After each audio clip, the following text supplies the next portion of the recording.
We have a blessed, lovely place to be. All right. You able to send Supervisor Madrone a link for the meeting, please? Oh, I did send him. Did he just email you? Yeah, I think he needs Okay. another one. 1 minute ago. Okay. Thank you. Shall we call to order while he's in transit, shall we say? As long as he roll call, we're fine.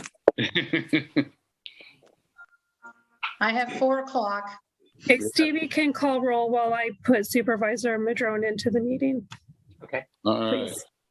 Well, we'll call this meeting of the Humboldt County Association of Governments Board of Directors to order.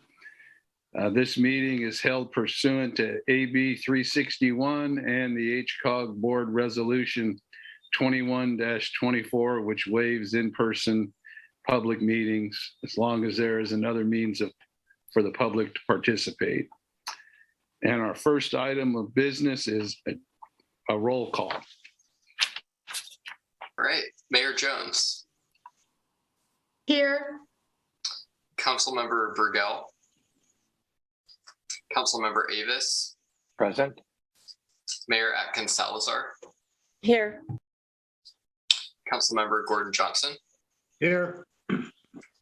Councilmember West, Here. Chair Johnson, Here.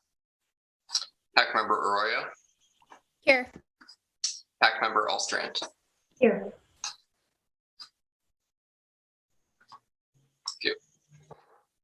All right. Steve Madrone is here now. Apologies. Thank you. Welcome aboard. Thank you. All right. Our first item of as the adjournment of the HCOG board and reconvening as the Policy Advisory Committee, and a presentation from Caltrans and project manager Jeff Pimentel for the Eureka Arcadia Corridor project.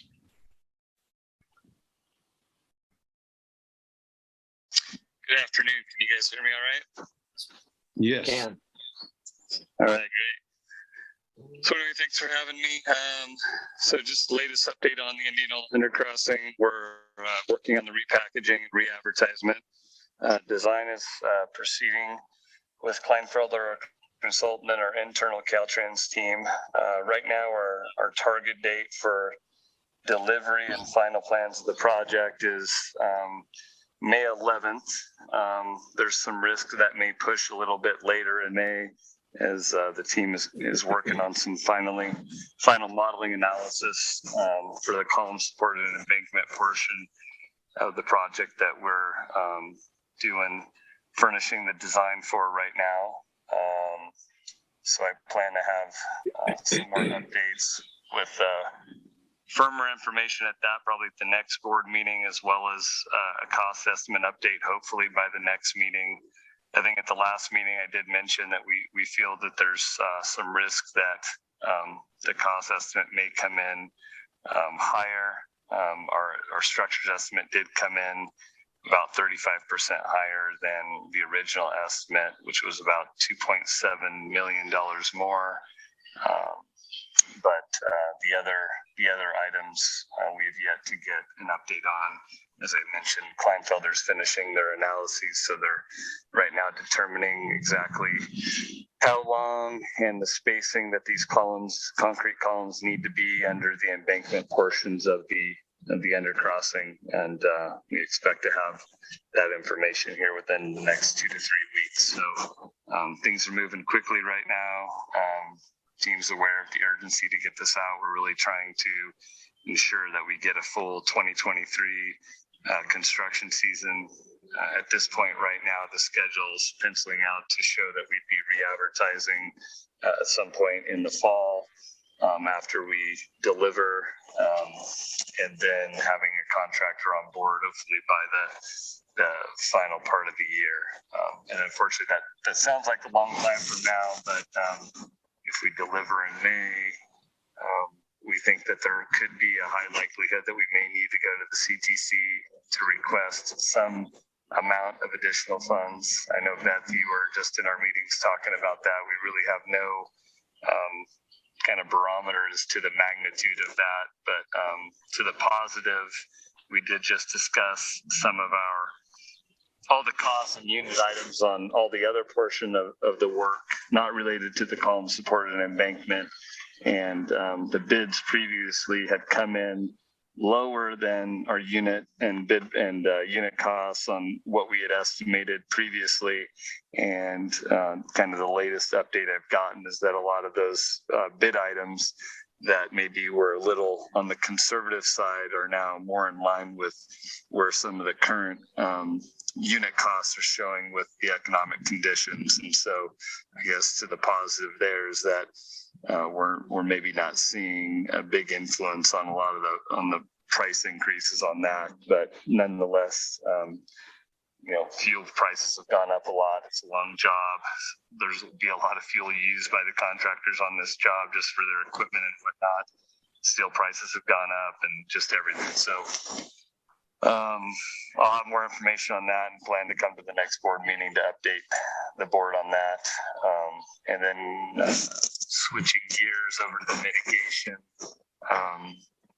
The snow mitigation has been graded and done, the planting done for quite some time, but the second portion of the mitigation, which is the Spartina eradication at Tulawa Island, we did just get approval in our co-op with the Harbor District on that. That was recently being routed for signatures and then moving to get a contract executed with RCAA to begin work on that portion of the mitigation. So that's moving forward successfully as well.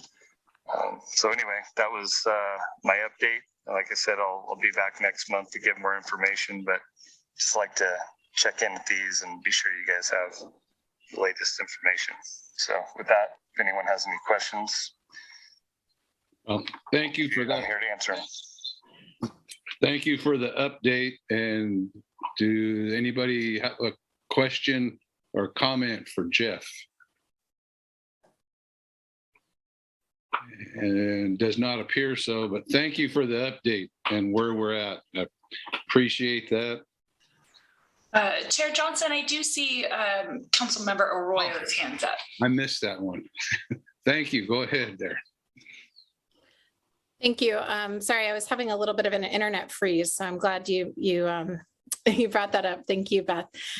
So I know I've asked about this before, but I'm not sure where it stands because a lot has evolved with this project. So I understand that the bridges were linked to the non-motorized crossing, particularly over Eureka Slu. And I'm wondering how this project's potential cost escalation and timeframe will impact the trail.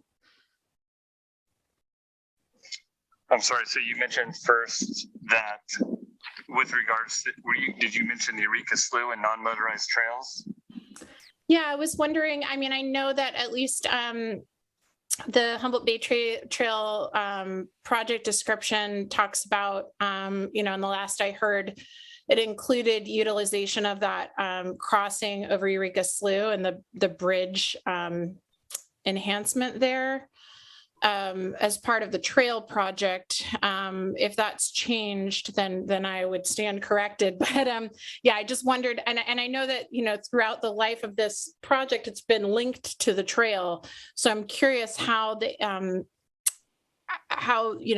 items you're talking about today will impact that project moving forward. Yeah, so a couple topics there. So the Eureka Slu Bridges, and that is, we're looking at replacement of both of those bridges. That's a separate project, but one that I am the project manager on as well. And you are correct that we are planning to construct non-motorized, separated by a physical barrier path for peds and bikes on those replaced bridges. That schedule is a little ways out, but I believe the delivery year in that project right now is slated for fiscal years 28, 29.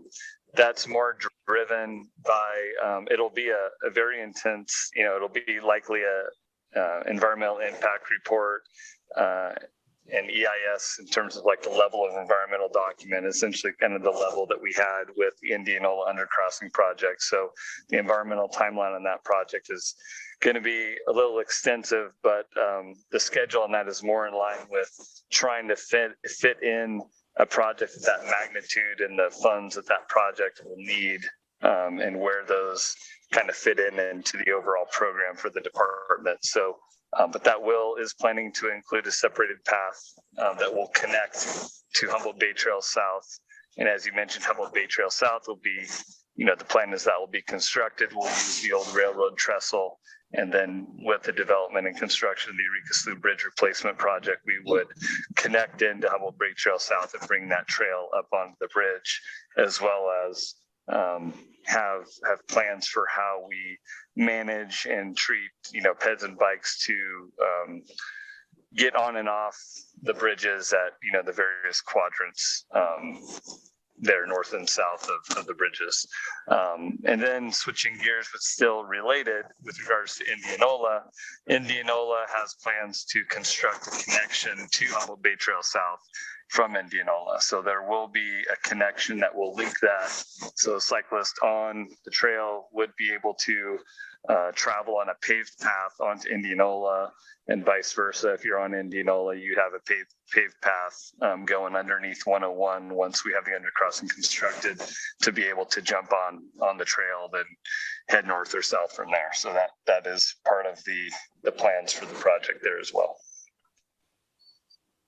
So will the delays that you're talking about and any potential cost escalation mean any impact to any of those projects you just mentioned, or are they kind of independent from one another? They're independent. I mean, it won't have any impact with regards to construction of Humboldt Bay Trail South itself, as the county's, building that themselves. The department did make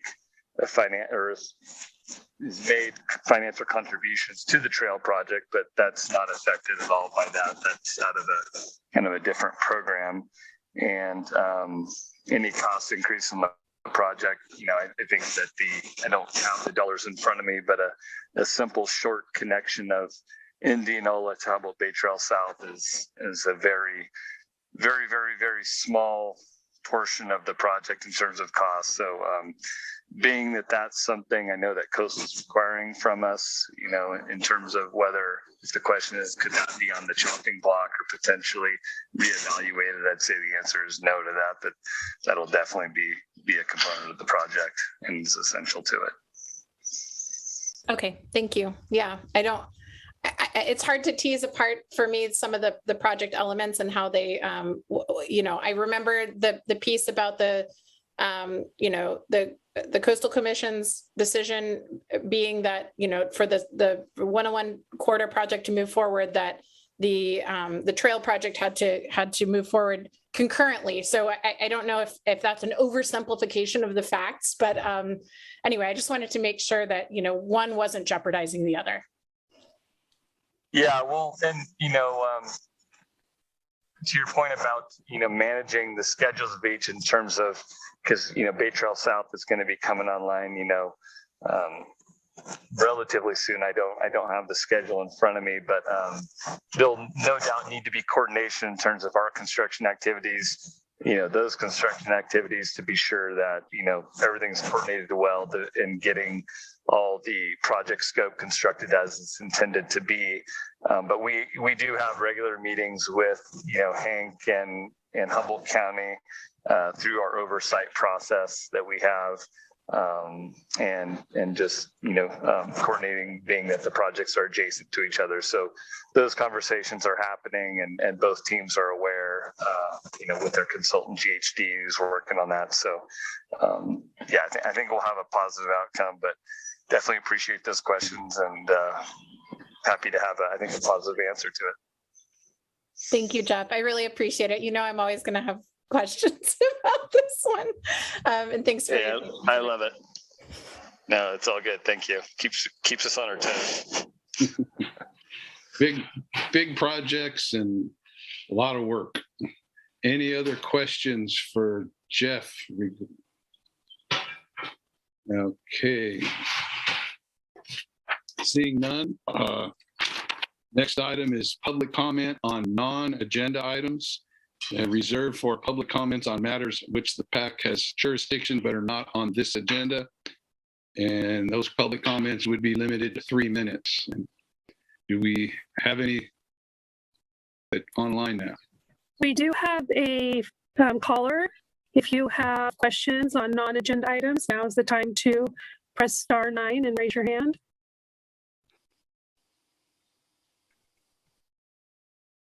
It doesn't look like we have any comments on non-agenda items. All right, thank you for that. We'll close public well, we will hold it open in case someone comes in late, but at this time we'll move to consent calendar for PAC items. We have 6, it looks like. First, Assembly Bill 361 findings, approval of the meeting record, approval of Ferndale's 2122 LTF claim, transportation Article 3 2% allocation request, 2122 low carbon transit operators LC top, and approval of Blue Lakes local transportation fund claim. Does anybody wish to pull anything? If not, we will entertain a motion. Gordon Johnson would move that we accept the consent calendar. Second. We have a motion and a second. Can we get a roll call? Yes. Supervisor Madrone. Come back to you. Mayor Yes. Jones. Yes. Thank you. Mayor Jones. Yes. Councilmember Burgell. Councilmember Avis. Aye. Mayor Atkins Salazar. Yes. Councilmember Gordon Johnson. Yes. Councilmember West. Yes. Chair Johnson. Yes. PAC member Arroyo. Yes. PAC member Allstrand. Yes. Motion carries. Thank you. And there are no items removed from the consent calendar. And if we don't have a public comment at this time, we will close it. I do not see any public comment. Okay, we will close public comment. And by motion, we will reconvene as the HCOG board and approve the PAC recommendations. We can get a motion. So moved. I'll second. West. Okay, we have a motion and a second. Can we get another roll call? Yes. Supervisor Madrone. Yes. Mayor Jones. Yes. Councilmember Burgell. Yes. Councilmember Avis. Aye. Mayor Atkins Salazar. Yes. Councilmember Gordon Johnson. Yes. Councilmember West. Yes. Chair Johnson. Yes. Thank you. And at this time, item 9 is a board discussion regarding resuming in-person meetings. And I believe our executive director Burks has this one. Yeah, thank you. So, yeah, thanks for being here for this light agenda, but this is our one sort of discussion topic. The plan, I wanted to get the board's take on this about resuming in-person meetings. We would go back to the City of Eureka chambers. They have the ability to do hybrid meetings there, including that any of you could remain remote if you needed to. And so my recommendation would be is that if we want to go back to this meeting, to go back in person, that we also continue making these AB 361 findings, and that gives flexibility so that any board member that needed to participate remotely for any reason would be able to. It also gives flexibility so that the TAC and the SS TAC could continue meeting remotely for a time.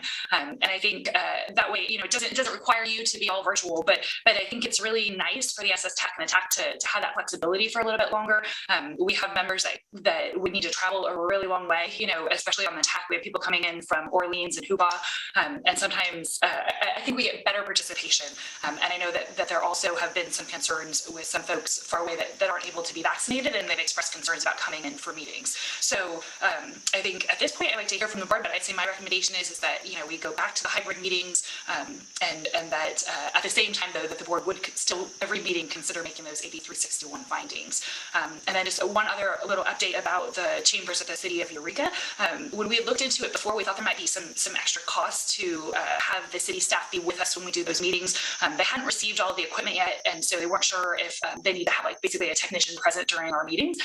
But Pam at the city has told me that actually the system is really easy to work, that she's confident she can train Debbie and I in that system, and that we'll be able to do it on our own without any extra cost to HCOG. So that was nice to hear and get a better understanding of how we'll work that. So if we want to do that, Debbie and I'll get trained up, and hopefully we'll be able to run the meetings as well as the city does. And that concludes my report. Thank you for that. And I can say we had our in-person council workshop today to set our fee schedule for the year as part of our budget process, and it was nice to meet in person. But I can understand wanting the option for some of the other tax, and I think it's a good thing for participation if need be, especially from remote areas. But does anybody, board members, have any questions or comments? What's the board's take on it? Yeah, I have a question, Mayor Jones from Blue Lake, and a comment. I was looking up the stats for the number of deaths in the United States. The 7-day average of deaths in the U.S. is at 1,055. In California, the average 7-day deaths 120. And then the other thing I wanted to ask was, we are also having meetings at the City Council, but we are masking at the meetings. Will we mask up at the April 21st meeting if that's the route we want to go? My understanding, and actually I would defer to either Councilmember Arroyo or Councilmember Vergel what the current practice is, but my understanding is if you're fully vaccinated, it's optional. So can you, is that correct? That is correct. It is optional. And we found good success with having the hybrid meetings. That way you can participate both ways. We aren't required to wear masks. Some of us do, but certainly it's not a requirement. Anything to add, Natalie? No, thanks. Yeah, at our Board of Supervisors meetings, we're doing a hybrid, and we're recommending masks. I'm certainly wearing my mask still, but a lot of people are not. Most people are distancing, and so far we've had calm meetings, which I'm very grateful for. Is there an opportunity to physically distance? Because I remember the way the chambers were set up, we were sitting pretty close together on the dais there. I'm just throwing that out there. Sure. I would say that that they are pretty close up there. I don't know that all of you would be able to sit up there at the same time if you want separation. I know there's a chair between me and the wall, and there's a chair over on the other side that no one sits in. But other than that, so there are 8 of you. Yeah, I think it might be tricky. Natalie? There are 6 on the dais, and then there's the seats that our city attorney and city manager usually sit at, the other PAC members, so Caltrans and HTA take, and then staff seats. So it would be tight. I'm trying to think of a time when we've had maximum turnout when we used to meet in person. And it always seemed like it worked out. It never seemed crowded, but that's because there was always inevitably 1 or 2 people missing. So, my sense is that it doesn't allow for 6 feet of social distancing, certainly. So if there were folks who would like to continue to participate remotely, that might allow us to use that hybrid format effectively. But if we were all going to be in there, it might be a little closer than some are comfortable with. And I'm perfectly happy to mask in there. It has been helpful to converse to some degree to see expression. But, of course, I think public health is the primary responsibility that we have to maintain. So, yeah. Any other comments, questions, feedback? Well, down here in Rio Del, we've had 2 meetings this month that have been in chamber with the option of, if you want to wear a mask, you can wear a mask. If you have not been vaccinated, you must wear a mask. And we also do it with hybrid, so you can call in or Zoom in, and it's worked very well. No problems that I've seen. Mike, I think that the key is to remain flexible.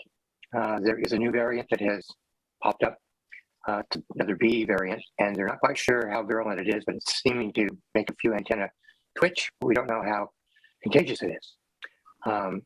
And if not this, then some of the road, something else will come up. And I think that the rule of thumb that we need to play by is that we may be going in and out of different statuses in terms of face-to-face meetings, masking, social distancing for a period of time until something else really significantly affects the virus. It does have a strong ability to mutate.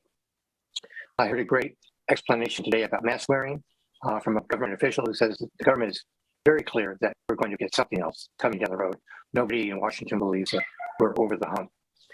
And that is, think about your mask like a raincoat. When it's raining outside, you put on a raincoat. If we have a bad infection or a high contagion rate, wear a mask.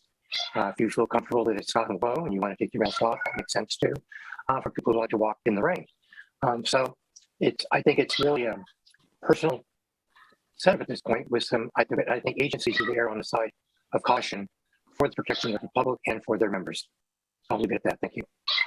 Well, that's my take on things, is we have the option of being at the meeting in a hybrid format or zooming in from remotely, and we would have the option to have a mask or not have a mask. Right. I know that as a chair, it would be hard for me personally to speak and enunciate clearly.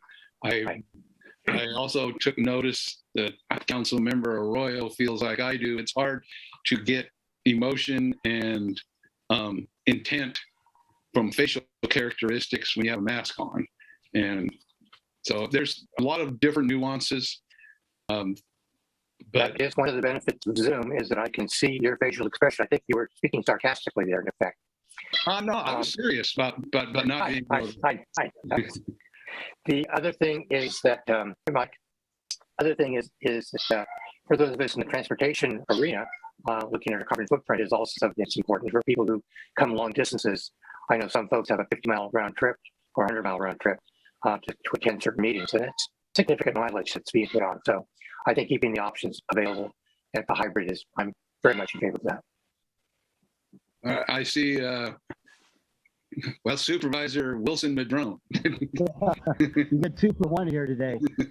We were both able to ultimately make it. So if I'm there as an alternate, hybrid's fantastic. That's what I'd support. And if there's not enough room at the diocese, I would probably just stand somewhere in the room where I could have enough space. But I'll let Mike speak for himself.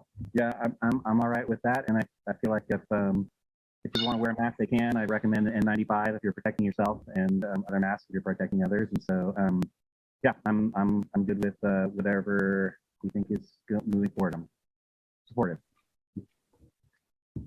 Okay. So now that Mike's here, if there's any votes, I'll let Mike be the guy. He's the member, I'm the alternate. Just to be clear. Well, I think staff is looking for direction and confirmation here at this point. And I think with the hybrid format, we all have the opportunity to meet in person if we want, and not if we can't or decide not to. And the sense that I get is that we're giving direction, which is to go ahead and proceed with the hybrid format beginning in April. Thank you. That's where I'm at. That's the sense that I'm picking up from everybody at this point. So. Okay, well, thank you for that. I will say, by making these the 8361 findings, it gives us that flexibility so that if something changes, and if before April, public health guidance changes, we'll be clear on the agenda where the meeting's going to be, and we'll meet our obligations in terms of noticing. But this allows us maximum flexibility to kind of roll with whatever's coming next, and also gives us that chance to see each other, hopefully in April, for those of us who want to join in person. So thank you so much for having this discussion and direction. And Debbie and I will be excited to get our training and figuring out how to work the technology in the chambers at City Hall. So thank you for that. All right, thank you. Thank you for your research and work on this. And I think if anything, we've all learned over the years to be flexible and responsive. So absolutely. All right, with that, we will hear PAC and staff member reports. Well, Beth is first. Yeah, really not too much to report. I feel like I go to meetings almost every day about IJA, the Infrastructure Investment and Jobs Act, and we're probably just, I feel like, right on the cusp of knowing more about what it means for our region. We kind of know what's coming to the state. The appropriations bill that was passed recently fully funded a lot of the programs that were in IJA, and so I think it's just in the next month or so would be continue to join these working groups and different things to really get a better handle on which programs, specifically the formula programs that we receive money from, how much of a boost will we see?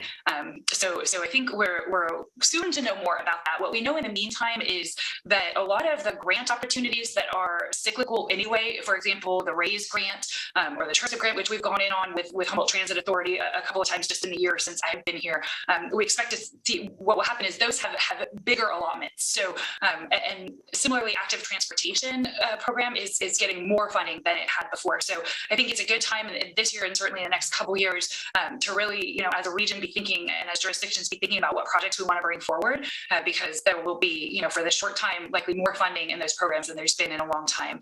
So just want to kind of plant that seed and get those discussions started. And we certainly have them at the TAC as well.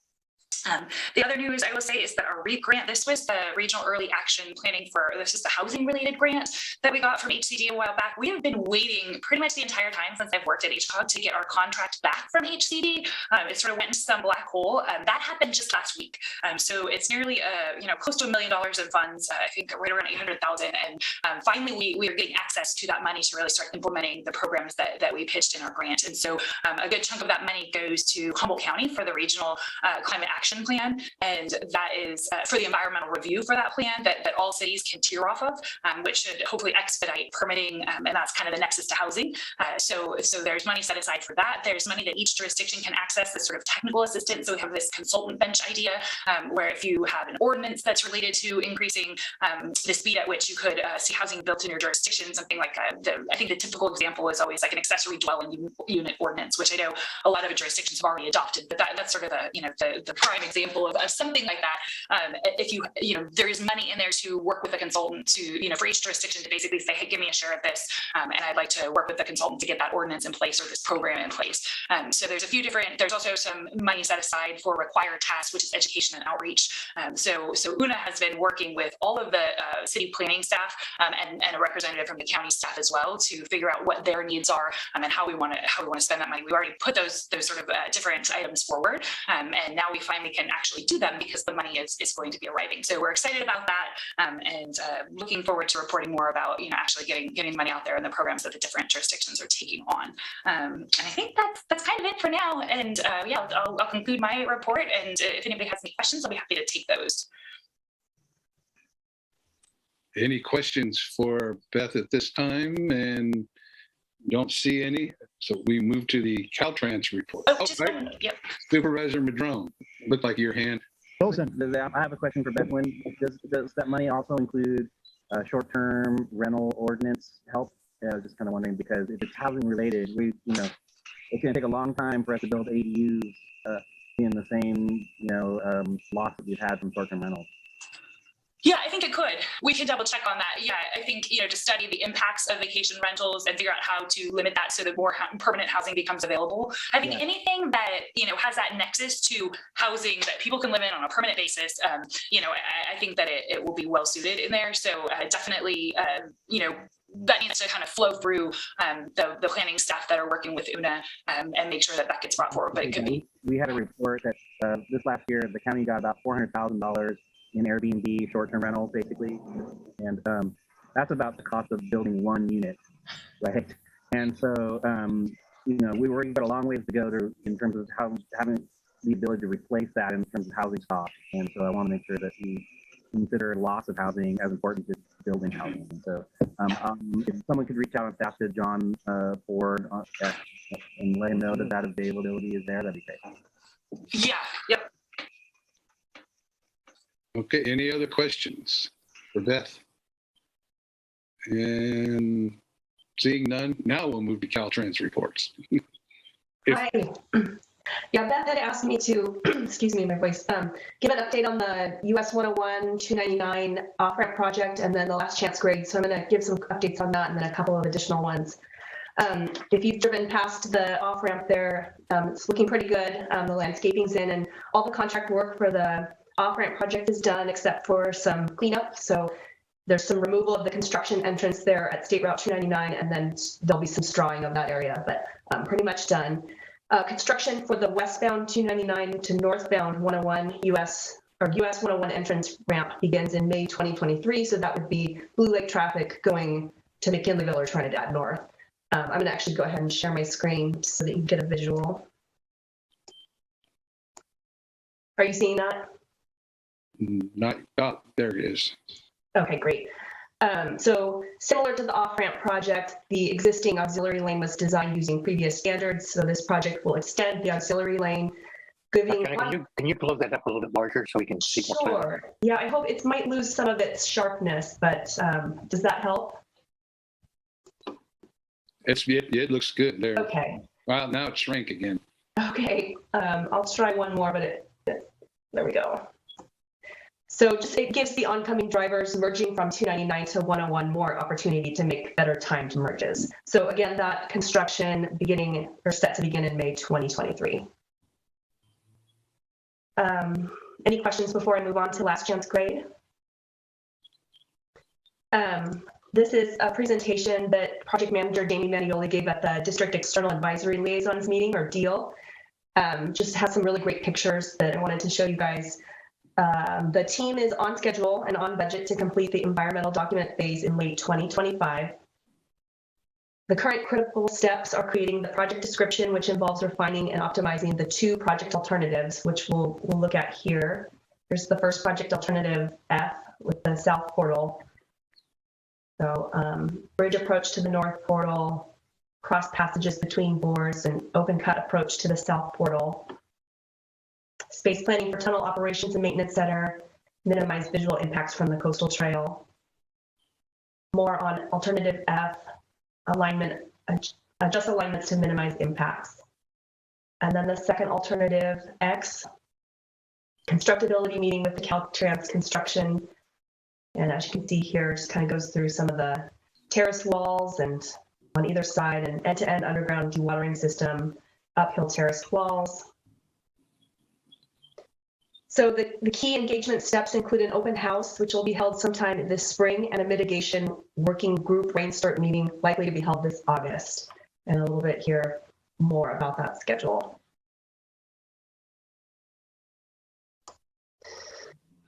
I also wanted to mention that Caltrans District 1 will be hosting a Tribal Transportation Summit listening session next Wednesday, March 23rd.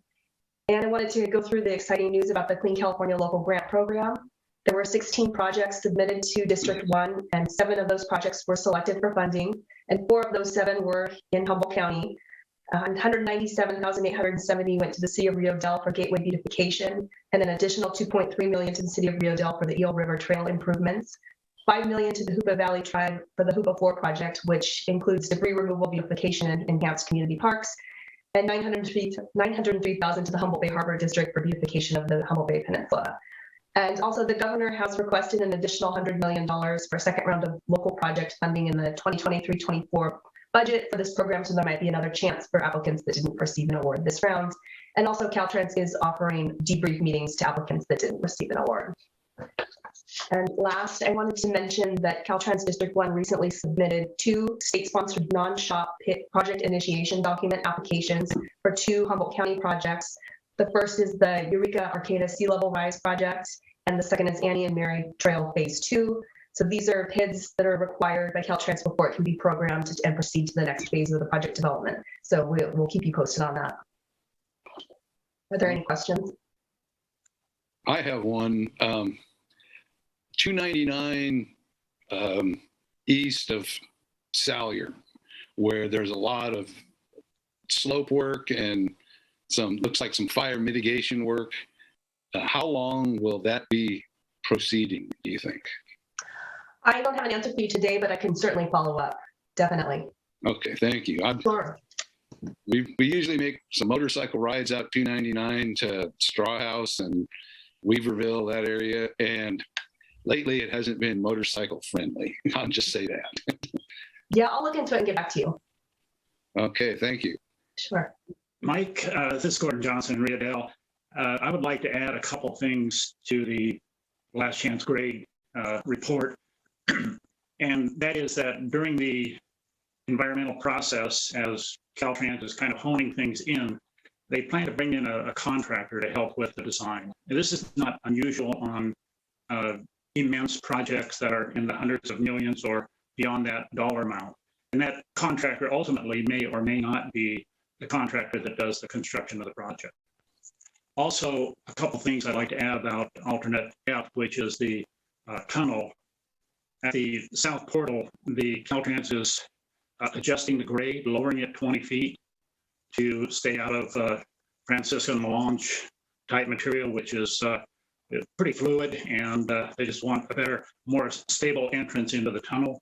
At the north portal, Caltrans has completed a tree survey, and based upon that, they've adjusted the horizontal curve from 1,000-foot radius to 800-foot radius to miss small growth redwoods. So that's it. Thank you. All right, thanks for the update on the follow-up update. And Mayor Jones. Thank you. I have a question from some of my constituents, Tatiana. Along 299, around Glendale turnoff, about across from the Humboldt Bay building, there is being stored some very large blocks of something. I don't know what they are, with black plastic over them. And many of my constituents have mentioned to me what a blight that looks like on the landscape there. And for a while, some homeless people, I think, were taking some of the materials and using them. The answer to that was Caltrans put a fence around it. It's very unattractive. It just looks horrible, and it is a nuisance. I think it's an attractive nuisance. And I was wondering, and you probably don't have this answer, but if you could get back to me, is there a timeline as to how long that stuff will be stored there? And if there's any idea of what I can tell my constituents about how long we're going to have to look at that as we go to our town. Sure, yeah, and I'm familiar with what you're talking about, so I'll follow up with you on that. Yeah, I would appreciate it. You can email me if you have an answer or something, but it's been brought up a couple of times at our meetings, and I just wondered if you knew if that was going to be permanent, because it really is not attractive at all. Thank you. Yeah, for sure. I'll follow up. Okay, thank you for that. Supervisor Madrone. Thank you, Mr. Chair. So a couple things. As far as the Caltrans highway cleanup, with what we call the snow down, a whole new word's been created, right? We talk about blowdown, but this was heavy snow loads bringing down a massive amount of forest from basically Lord Ellis Summit through Willow Creek out to Burnt Ranch and Sawyer area. They've done a phenomenal job cleaning up the highway all the way to Willow Creek. That's almost completely done. And I believe they're working on the rest of it out through Sawyer and Burnt Ranch. But I want to applaud Caltrans for their quick action. On all that, we're also got the CCCs out there helping with all the public roads that lead around the Willow Creek community.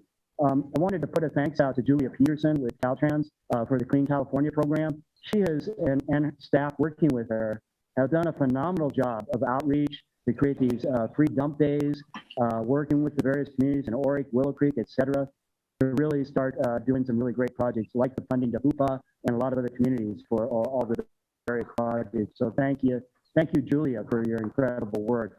If you could pass that on, Tatiana, I appreciate that. One other thing is, if it's okay, Mr. Chair, if I just make that PAC comment now, or would you prefer I wait? Go ahead. Okay, I figured we might be done with Caltrans feedback, but sorry to jump ahead. But so I wanted to thank Una and Stephen Luther and HCOB for their continuous engagement with the McKinneyville community on the multimodal study we're doing on South Central. And as some of you may know, South Central is the next most deadliest or injurious road in Humboldt County next to Broadway. So that's just important to know. And I want to thank Una and Stephen for not only participating there, but also with our MICMAC, the McKinneyville Municipal Advisory Committee, as we're developing our town ordinance and wanting to try and move away from this car-centric world we've created to something that's more walkable and bicyclable, et cetera, in our town center. So thank you, Stephen, and also Una and Beth for HCOG's engagement in those programs. Just wanted to offer that thanks. Thank you. Thank you. And Council Member Arroyo. Thank you. I actually also had a PAC member update. Shall I proceed? Yeah. Okay. So I wanted to give a couple of updates for Humboldt Transit Authority. And one of them is that we decided to, as a board, that the main item of business on our most recent agenda was to continue the Samoa transit service. And so that hasn't seen a lot of ridership yet. So if you're in the position to communicate with anyone who lives in that community and is looking for transportation options, the current setup is that people can actually it's through a contract with CAE Transport. Folks can go from the Phyllis Rex Apartments, the new housing complex in Samoa, to the 3rd and H transit stop in Eureka, which is then a place to catch buses to other locations around Humboldt. So that is continuing, and I'm hoping that we'll see an increase in ridership, particularly as those apartments fill up and as people learn about the system. We're also continuing with our $50 monthly pass for now, and then we've extended to member agencies, the Humboldt Transit Authority, an option to have their employees utilize a monthly pass program. And that's sort of a pilot right now to see what the ridership looks like. But right now we just have the city of Eureka and the county of Humboldt participating. So it would be great to see more participation in that over time. And hopefully other jurisdictions can utilize that too. I think those are the primary updates. The main thing was really trying to promote the Samoa route. There are a lot of families who have recently moved into those apartments, and hoping to see a little bit more use of transit there so we can, see the ridership to keep that system. And I'm also excited on another note for the Clean California funding. Wearing my other hats, I had the pleasure of being part of 2 of the proposals that were funded. So I'm really excited to see some of those projects move forward. Such a cool new funding source. And I really hope to see that program grow over time, because it essentially deals with beautification and litter abatement and, getting people out and about and walking and using parks in their community. So all of the things that we as electeds often hear that we need. So glad to see more of it. Yes, thank you. And I was part of that North State Deal meeting, and they did an awesome presentation on that Clean California. And they also had a rubbish count. And I can't remember, I wrote it down, but I don't have it in front of me. But the area that they did this cleanup at, they collected more tires than there were people in that area.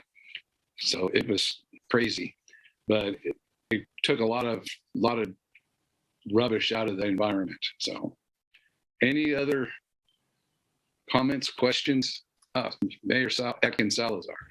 I just wanted to update all of you that after you so generously nominated me to put my name in the hat for the road charge program technical assistant committee, I was able to actually go. They had their meeting the same week as ours, so I popped in and just watched it, and it definitely seemed like a reasonable thing. And Susan was right; it is interesting. And so they had just added a member or 2, so I'm not sure, but my name was put forth. So we'll see if they're still looking for people. I'll keep you guys updated, but I just wanted to let you know.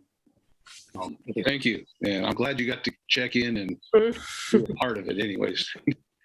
And thanks for that. And Supervisor Madrone. Thank you, Mr. Chair. I just wanted to update that we're continuing to work with Humboldt County Public Works and Eureka Tribe to try and get the KTNet system back up and running between Willow Creek and Hoopa, Wichita, Orleans. Very, very important route. So there's still negotiations going on with that. Eureka Tribe wanted to really increase the runs and actually service Orleans as well. And it came in at about twice of the amount that we currently have. But when you think about underserved communities, oh boy, that's a huge one. And so anything we can do to try and make that one happen would be just so critical for the Trinity Valley folks. They often get forgotten over the hill over there, and so I just want to put in a plug for figuring out how we can get that back up and running. COVID hit it really hard, like so many of the systems. I'm really glad to hear Samoa is coming back on. And anyway, anything we can do with Trinity Valley would be greatly appreciated. And I apologize, Mike had to jump out, so I'm back alone here. So yeah, we got you covered either way, right? All right, thank you. Any other questions, updates, comments? Okay, seeing none. Thank you for your participation, and we will be adjourned. See you in April. Thank you. Thanks, everybody. Thanks. Great. Thanks, everybody. Hey, Jack. Nice to see everybody. Happy St. Patty's Day. Yes. Going Call an Uber. now. Call an Uber.